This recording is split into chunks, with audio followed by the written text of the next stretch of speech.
Yes, and of course, Randy, I did want to ask you about Buzz Aldrin and the watch.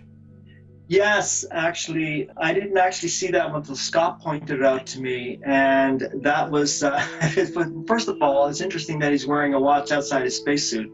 That in and of itself is comical, but Yeah, I actually defer to Scott on this one. He no actually doubt. found I, that, I just yeah, definitely wanted your take on it because it's such a popular photograph, and yeah, and it's a I've never comedy no routine. I never noticed it. It's ridiculous. It's just another the comedy. It's just part of the NASA comedy routine. I mean, I've come across other examples of that. I mean, it's just I mean, speaking to what Scott was mentioning earlier in terms of the astronauts jumping around on the moon, they get the slightest scratch on one of their spacesuits, the slightest pinprick in the space, they're dead. It's over. It's gone in a second. Their remedy for that situation, if that had happened, according to NASA narrative, is that an astronaut would have come bouncing over and connected his hose to the other astronaut's hose. But by the time he got there, that person would be dead. It just did not happen. For them to be mucking around like that on the moon is just another, as Marcus Allen said, well, they went to the moon 6 times. How come they could fool us so easily? Well, they found out that they can fool us very easily with Apollo 11, so it was very easy to fool us 5 more times. So yeah, it's just another comedy routine. The watch on his spacesuit was just it just made me laugh. Scott, go ahead. Thing is with the watch, the very first thing you'll notice is the time, and it says 11:14 on the watch. All of the missions were on UTC time. That photograph was taken about an hour after he set foot on the moon. And when you look at the timeline on that, and if you look through the journal, that photograph was taken at 4:15 UTC time. To be at 11:14 means he's sitting in Arizona. Yeah, it's a very unusual. That photograph blew me away when I saw it. And the other part of that is that glove is not connected to the spacesuit. The glove is physically not connected to the suit. That additional information will be, well, I'll put a video up on it. It's going up on the ALA site, David Percy's site on the ALA site. There's going to be a full article just on the spacesuit. Yeah, you sent me a photograph, by the way, of Aldrin's glove. You Yes, show a gap. if you have that picture of it with the yes. space, there's about a 3-inch gap between the two ring connections on that very picture with that watch. And there's absolutely no way that NASA can alter that photograph, because that, of course, is the man on the moon, the iconic man on the moon photograph, right? And it's in magazines and hardback books, and it's been out there for 50 years. There's no way they can alter that photograph. Somehow they're trying to alter the equipment that they had to say that it can actually work, but they can't do that either, because they claim that they have an indoor glove for the suit and an outdoor glove. And it would be Right. interesting to add to that too that there's absolutely, I think there's maybe 2, and they're darkened photos of Neil Armstrong, which is very interesting. There's no actual portraits of Neil Armstrong, officially speaking, that is, official portraits of him on the moon, except for the video live feed. Good point. And also another photograph that you presented last time you were here, Scott, was of the flag, and you could see that wet spot. Oh, the flag is absolutely soaking wet. That's the Wow. Apollo 17 flag. The best example of that, of course, is on the journal site from NASA, and it's still there. I check all the time to make sure they haven't altered it. And it's on March to the Moon, which is also another NASA site. It's on their Flickr site as well, but most of those photographs, they've reworked them a little bit. They actually hazed them out with grade them a little bit so they're not as clear. Yeah, NASA seems to do that. They love to photo brush images. They just cover them over and make them look a little foggy, all of them. But the March to the Moon has probably the best example, and the official journal site from NASA. And I have links right to that photograph underneath most of my videos. Yes, and Randy, by the way, are you going to include some of the strange anomalies in your next book? Yes, I'm going to be actually including that in a chapter regarding Scott's work and Marcus's work, Marcus Allen, that is work as well. So I'm getting a lot of very good feedback for the book. And one of the questions I was asked why I didn't discuss the anomalies in the photos and the film. And as I said at the beginning of the show, the reason is that it's been done, and it's been done very well. But I will, because of the popularity of it, I will include a chapter in the next book on that. Very nice, very nice. Yeah, it's a pretty good photograph to show people, and it solidifies a lot of what we speculate is going on here. Was a work, my friend. It's a simulation. It clearly shows the condition of the equipment. It clearly shows that it was being shot outside, which accounts to the lighting anomalies, everything else, because if they're shooting at night and they're lighting it up, and you have the like Apollo 11 and 12 have very obvious light drop off in the photographs. Those other types of things have been found by other people, so I see them, but I ignore them. I just like to present my own findings. I hear you. You know? Yeah, Bill Casing had a lot out there as well very early on. Maybe the first whistleblower. Bill Casing was the first one. Yeah, well, he was, working for NASA at Rocketdyne, and he was the first one to come out and say, hey, these rocket engines didn't pass any of the tests. And when they didn't pass the tests, they lowered the standards to make them pass the tests. Right, and of course that brings me to back to you, Randy. That reminds me, in your book you do mention the Apollo 11 liftoff and how you talked to an individual who worked for NASA. Yeah, I came across this actually on the Alice.com website, and when I was investigating my work into the F1 engines, I actually do write about Bill Casing as well. Nice, I yeah. talked a little bit about Bill Casing's work. Bill Casing was the first to actually come out and publicly say that the F1 engines were not what they appeared to be. And he resigned in 1963 in disgust, actually, at what he saw.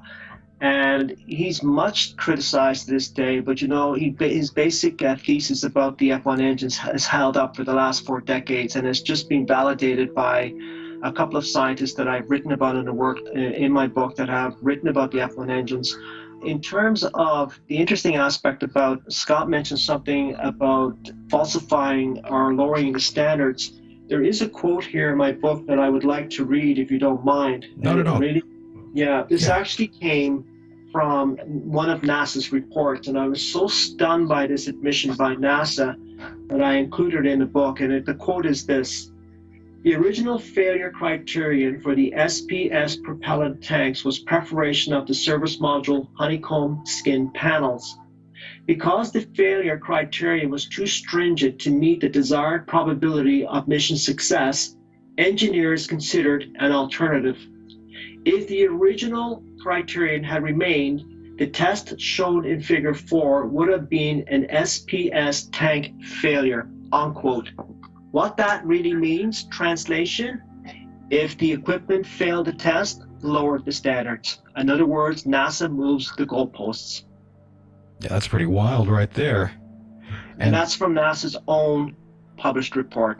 Yes, and you really break it down and you get very technical in your book, and that's one thing I really do appreciate. Just that simple fact that you definitely get into really good detail. Yeah, and a lot of the detail too did come from NASA's own reports, and that's something that people, if they could take the time to read, it's well worth it, because there's a lot of little nuggets in these reports that it's almost as if NASA's planting hints. They're planting hints. They're saying, hey, you know what? We didn't go. Here's the proof. And this one quote I just read was proof positive that they did not go. Their equipment was failing the test. It was failing the standards. So they had to lower the standards to give the impression that it was passing the test in order to convince the public that they had the technology to go. And that was very revealing. No doubt. And of course, I am going to throw up one more photo here, and this one is for you, Scott. And it's another photo that you presented here on the program, and this time it's of the buildup in the window, the moisture. Oh, that's the Apollo 12 photograph, and the other one has the rain guard on the outside? Yes. Yes, those are the inside and outside shot of the spacecraft. And I mean, when they were doing the simulation, it probably started to rain, so they ran inside the thing. And of course, the astronauts are the whistleblowers, and They're sitting there waiting for it to stop raining, and they had a Hasselblad camera, so they took a picture of the window. When they went back outside, I guess they decided to take a picture of the outside of the window. Why would a spacecraft have a rain guard on it? That window, when I was reading back through the documentations, when they were testing the vacuum testing the original CSM, that particular window was blown out in a pressure test on it, and as you can see, it's just duct taped back on again. The water is not just on the outside of the window, the water is in between the two layers of glass, the paint is peeling up in there, and if the seal's broken between the layers of glass, it doesn't seal for a vacuum to be traveling in space. There's no way it would hold the pressure. Yes, that's a very wild one. I consider that one of the many kill shots. And Randy, are you going to include some of this here as well? Yeah, I'm going to be going through a lot of Scott's catalog, and he has sent me his whole catalog. And I'm actually going to be going through with him bit by bit. I'm not going to put all of it in the book. Sure. It's volumes. But there's going to be some significant photos. That one I think will be a really good one to put in the book. So yes, there will be a series of his photos, and we'll write a description of what's going on there. Many say that, why did the Apollo 11 crew lie about being in deep space? It just seems like the astronauts that have been to the moon, allegedly, a lot of them come back very odd. Yeah, take a look. First of all, these astronauts were under military control, and that's a big factor here. And this was a military mission, whether it was fake or not, and it obviously was faked, but it was still a military mission. And even though NASA is a civilian agency, you had a lot of military hierarchy involved in directing these fake missions. So their astronauts were, of course, all military, or at least most of them were. Armstrong, I believe, was a civilian when he signed up, but he still worked for a military aspect of it years ago. I think he was in the Navy, if I'm not mistaken. But anyway, you just have to look at the Apollo 11 press conference when they came back, or supposedly came back. I mean, you look at their faces and you can tell they'd rather be somewhere else but there. They had to present themselves to the world, and they had to convince the world that they did this enormous scientific achievement. And you just have to look at their behavior too. In the last 50 years, basically Neil Armstrong became a recluse. He hardly gave any interviews. He should have been out in every school, every college, every university, promoting these missions as real. He should have been promoting science, and he did anything but promote science. Buzz Aldrin's even admitted he's had his fair share of problems, and I don't fault Buzz Aldrin for, there's been allegations of alcoholism and depression, but that's a serious mental disorder, and it's nothing to be laughed at. These men went through a lot too, and I think, as Scott will agree, and actually I think Scott said this to me first, that they were ordered to do this. They were doing something that they thought at the time was necessary for their country, and they thought that they were doing it well. But at the same time, all three of them had to live with that lie. I don't think when they signed up for it that they knew they were going to be doing some fakery. I think they signed up for it believing that they were going to be the first man on the moon, or they were going to be part of those missions that put man on the moon. They were already household names. I mean, worldwide they were household names. They were as famous as any movie star, and they hadn't done anything yet. They just couldn't walk away. NASA couldn't fire them. When three of them were killed, they had a duty to their family, they had a duty to their country, and they had a duty to their fallen comrades. And I believe they fulfilled it all. They left the tragedy, you mean? Yes, they left the evidence in the video and in the photographs for you to see, and that's what I'm showing, is that evidence is there. And at the same time, even though their press conference is very apparent that they didn't want to be there, they still performed that. They did the initial parades. I think Neil Armstrong, once a year he got up and made a little thing on the anniversary date, and that was it. The rest of the time he disappeared. Understood. And of course, there's one more slide that I wanted to present here. It was from Scott. And this one's my favorite photograph of a rather odd anomaly that you found. Scott, I think you can recall the Corvette. Oh yes, and the car laying on the side of the bank of the crater is just shotcreted in there. That's just one of many cars that are available in the photographic record of the Apollo missions. And that's not the only car in that photograph itself. There's more laying down at the bottom of that crater as well. Most of the set that the Apollo missions were simulated on were done in a scrapyard, a metal scrapyard. And you'll find all kinds of machine parts, engines, engine casings, all kinds of things are in the photographs themselves. And most people don't realize that in the 1960s, they didn't recycle metal the same way as they do today. They literally put them out and just covered them over or buried them. Yes, great photo. And as we wrap up here, just maybe two more questions before I let both of you guys go here. And this one is for both of you. What would convince you, either one of you, that we did go to the moon? That we use different technology that we don't know about, because anything short of that will not convince me, because it didn't happen with the technology we have. It's not capable of going to the moon and back in a manned mission. I want to emphasize that. I'm talking about unmanned missions. I'm talking about manned missions. So if there is classified technology that we don't know about, maybe that the military is using, and they reveal that, that might convince me.